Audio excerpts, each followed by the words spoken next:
प्रधानमंत्री ने अपने भाषण में कोरोना वायरस का जिक्र किया और मुंबई में श्रमिकों को दी जा रही फ्री टिकट की भी बात की। आइए बात करते हैं प्रियंका चतुर्वेदी, शिवसेना की सांसद है, उनसे।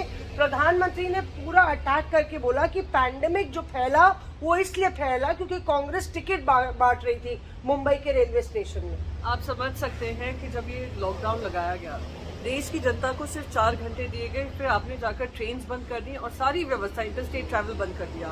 फिर भी महाराष्ट्र सरकार ने सीएम रिलीफ फंड के माध्यम से शेल्टर होम्स लगाए। ये सब जो सबसे ज्यादा प्रभावित थे वो डेली वेज लेबरर्स थे। और आप जानती हैं मुंबई जैसे शहर में कितने लोग डेली वेज लेबरर की अर्निंग करते हैं, उनके पास ना रहने की व्यवस्था होती, तो शेल्टर होम्स बनाए, खाने पीने का किया, सब तरीके से किया। श्रमिक ट्रेन इन्होंने शुरुआत की, इन्होंने पैसे मांगकर वो डेली वेज लेबरर्स जो उनके पैसे खत्म हो गए थे उनसे पैसे मांगकर खरीदने का बात हो रही थी।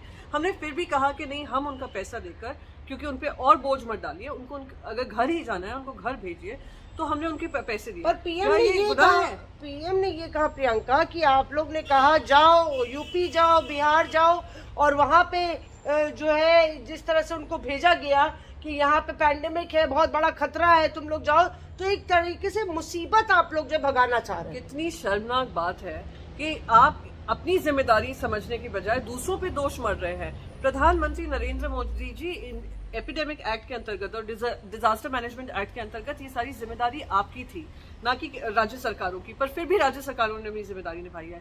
तो इनको कहीं तो सोच समझकर थोड़ी सेंसिटिविटी के साथ बात करनी चाहिए। और जो श्रमिक ट्रेन भी चली थी, आपको ध्यान होगा मौसमी कि कोई अपने डेस्टिनेशन पर नहीं पहुंच पाती थी, 3-3 दिन लगता था, उसमें खाना पीने की व्यवस्था नहीं होती थी। अगर हमने उनके हक के लिए लड़ाई लड़ ली और उनको अगर घर जाने का मन था, घर भेज दिया, तो कहीं ना कहीं आपका समर्थन होना चाहिए था। आप उसको क्रिटिसाइज कर रहे हैं, तो आपके खिलाफ 100 ऐसे मुद्दे हैं कोविड को लेकर जो देश की जनता के सामने है। पर प्रधानमंत्री के भाषण जो है लगभग 1 घंटे चला, लगातार कांग्रेस पे भी तीखा प्रहार किया। उन्होंने इन्फ्लेशन से लेके इकोनॉमी से लेके एक्सपोर्ट से लेके एमएसएमई से लेके तमाम मुद्दों पर सरकार का जवाब रखा। किस तरह से देखते हैं आप उनके भाषण को? देखिए, 2014 में जब प्रधानमंत्री जी पहली बार चुनाव जीत कर आए थे, ये सारे मुद्दे भूल चुके थे। इन्फ्लेशन हो, करप्शन हो, महिला सुरक्षा हो, अर्थव्यवस्था हो।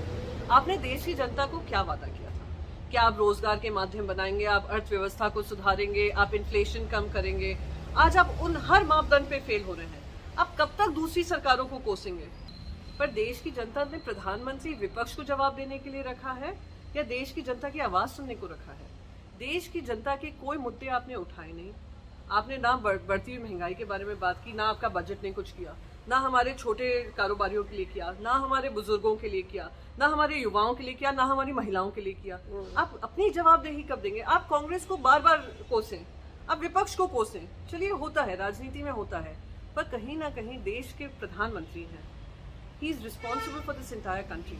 आप विपक्ष के लिए भाषण में इतना समय व्यर्थ करेंगे तो जनता का जवाब कब देंगे? तो यहाँ पे प्रियंका चतुर्वेदी कहते हुए कि विपक्ष पर ध्यान ना देके प्रधानमंत्री अगर जनता की समस्याओं पर ज्यादा ध्यान दे तो शायद वो अपने कर्तव्य का निर्वाह ठीक से कर सकेंगे। मौसमी सिंह, दिल्ली आज तक।